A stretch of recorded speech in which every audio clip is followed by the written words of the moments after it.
I want to know from the Honorable Minister how the Integrated Child Protection Scheme being utilized to rescue and rehabilitate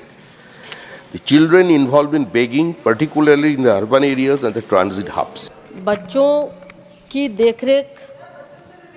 हमारी जिम्मेवारी है और हम CCIs जो हमारे बच्चों के लिए स्पेशल होम है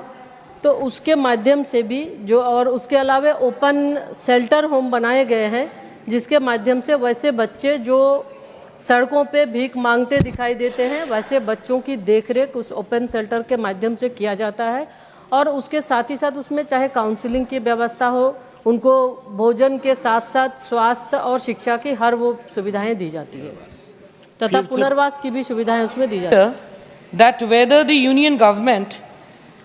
somehow consulted with state government concerned ministry for the implementation and development of ICPS, Integrated Child Protection Scheme, not only in West Bengal but also all over, in recent phases or in last few years, or has taken any update from them, from the concerned state governments, considering and giving respect to union government, state government federalism of our country as per constitution, and as almost in every scheme the union government, state government share is also, financial share is also 60% and 40%. हमेशा भारत सरकार जब कोई भी योजना जब चलाती है तो उस पर राज्यों से परामर्श भी होता है और जब PAB की मीटिंग होती है उस PAB की बैठक में राज्य सरकार उनकी योजना को लाती है और उसके बाद हम वो अप्रूवल उसका देते हैं. जहाँ तक पश्चिम बंगाल की बात है मैं माननीय सदस्य को मैं ये कहना चाहूँगी कि पश्चिम बंगाल में जो योजनाएं अभी चलाई जा रही है मिशन वात्सल्य के तहत उसके तहत अगर हम देखें तो अभी भी चूँकि फंड भारत सरकार रिलीज़ करती है लेकिन उस फंड का यूटिलाइजेशन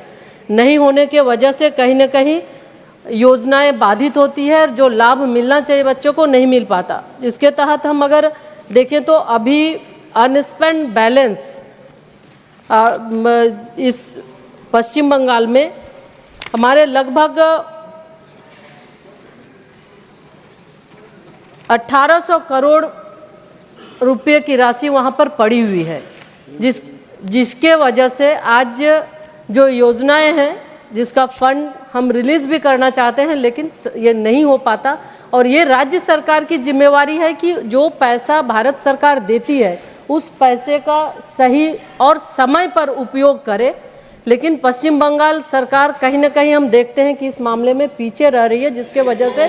बच्चों को जो सुविधाएं मिलनी चाहिए बच्चों को जो सुविधाएं भारत सरकार देती है जो हमारे माननीय प्रधानमंत्री जी का लक्ष्य है कि कोई भी बच्चा पीछे ना छूटे उस लक्ष्य में हम कहीं ना कहीं पीछे रहते हैं.